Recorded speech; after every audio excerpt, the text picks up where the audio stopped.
I'm sure many of you will remember when Hurricane Maria made landfall on the island of Puerto Rico on September 20th, 2017. It left thousands of people in the dark.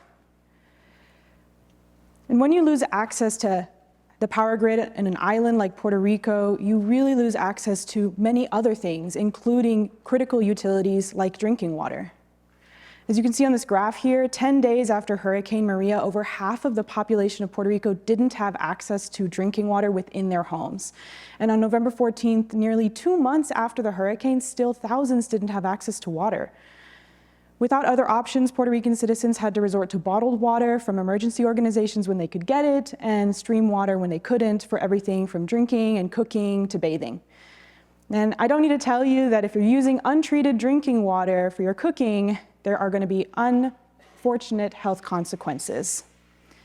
The situation that led up to Puerto Rico's vulnerability regarding water after Hurricane Maria is no longer a once-in-a-lifetime occurrence, with climate change impacting the way that hurricanes are going to be traversing the Caribbean and other locations.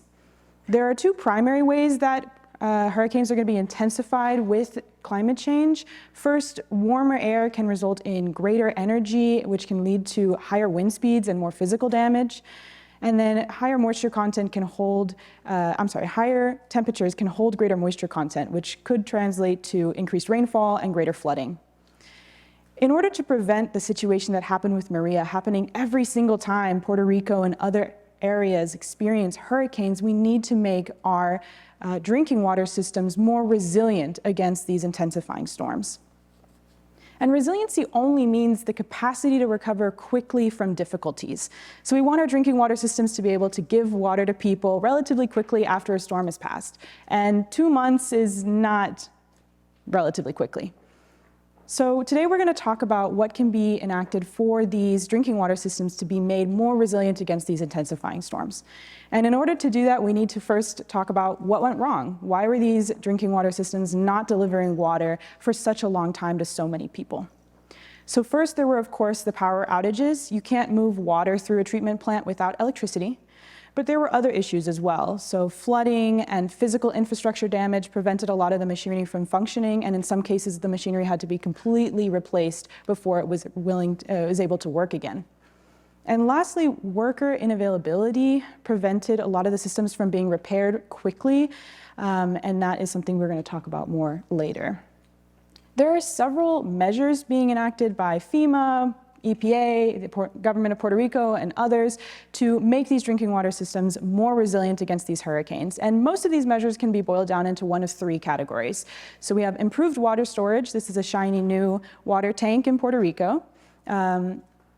Alternative energy sources like this generator that will be able to continue providing electricity to a water plant even after if the power grid goes down.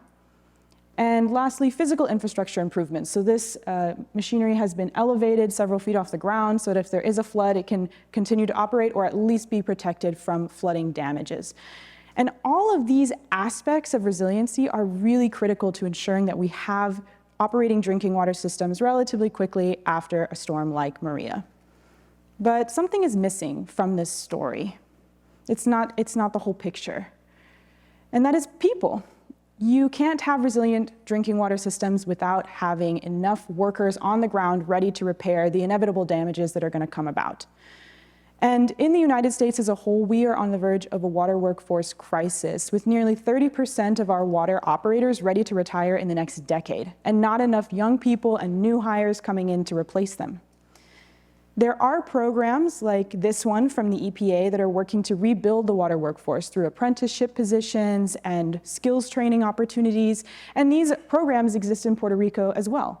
But we need more of them to really ensure that we have enough workers on the ground after a storm to repair systems, to monitor and maintain them over time.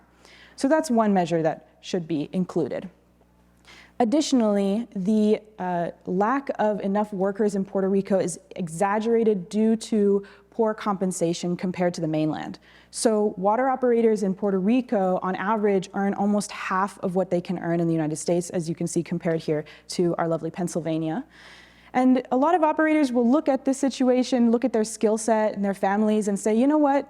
let's move to the mainland. I think we can find better opportunities for everybody, and I can be paid a better salary. So in order to really have resilient systems in Puerto Rico, we need to ensure that our water operators feel content with the compensation that they are being offered for their skills, for their labor. And we really need to fill in that gap to ensure that our utility systems are resilient, are fortified against systems by having enough workers on the ground at any given time. So that's the second point.